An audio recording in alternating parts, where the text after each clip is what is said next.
Nah,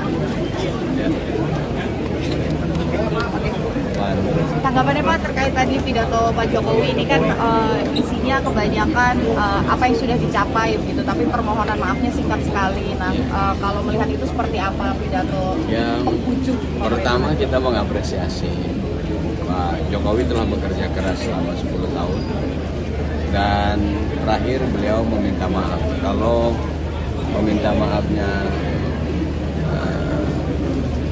tidak terlalu panjang, memang nggak perlu panjang-panjang. Yang paling penting itu adalah bagaimana mengevaluasi untuk menjadi masukan kepemimpinan Republik Indonesia berikutnya, agar apa yang telah dicapai yang baik tentu diteruskan, yang tidak baik tentu bisa dikoreksi. Semuanya Indonesia merdeka ini betul-betul supaya rakyatnya betul merdeka dari kemiskinan, merdeka dari kebodohan, merdeka dari ketidakadilan, merdeka dari seluruh kesulitan-kesulitan. Tapi kalau lihat pidato Pak Jokowi di penghujung pemerintahannya hari ini, dirasa sudah cukup Pak. Melihat kan kemarin juga banyak pro kontra terkait dengan pemilu, kemudian juga ada beberapa masalah lahan dan juga tanah adat, dan itu tidak masuk dibahas, tanggapannya Pak? Iya, Pak Jokowi kan tinggal hampir 2 bulan saja. Dia untuk melakukan koreksi 10 tahun di depan waktu 2 bulan itu memang kalau harus dilakukan sendiri tidak mungkin. Makanya beliau meminta maaf untuk kemudian yang harus dikoreksi ya dikoreksi oleh pemerintahan berikutnya. Menurut saya itu yang mungkin bisa dilakukan.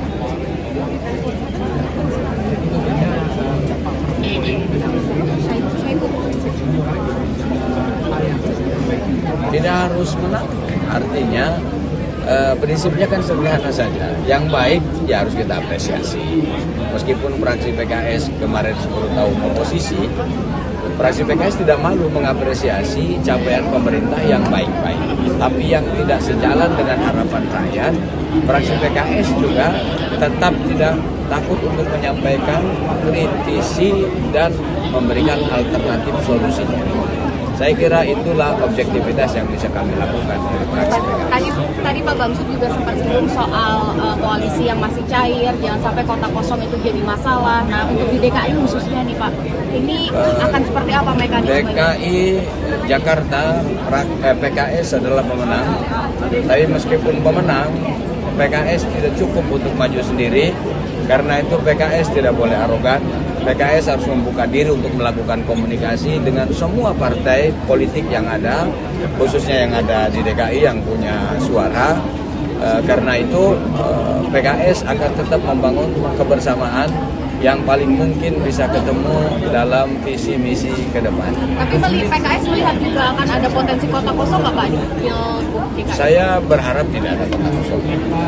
Tetapi PKS akan mengumumkan calonnya pada tanggal 19 bulan Agustus. PKS tidak mendukung kota kosong. Bawaslu. Kalau KTP segala macam itu bukan urusannya partai politik.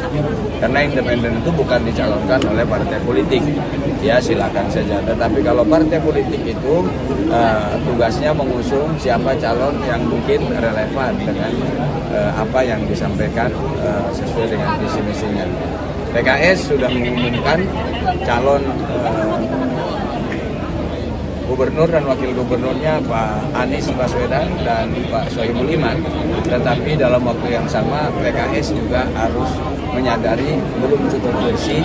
Karena itu disitulah mungkin yang disebut oleh Pak Bamsud itu masih ada ruang.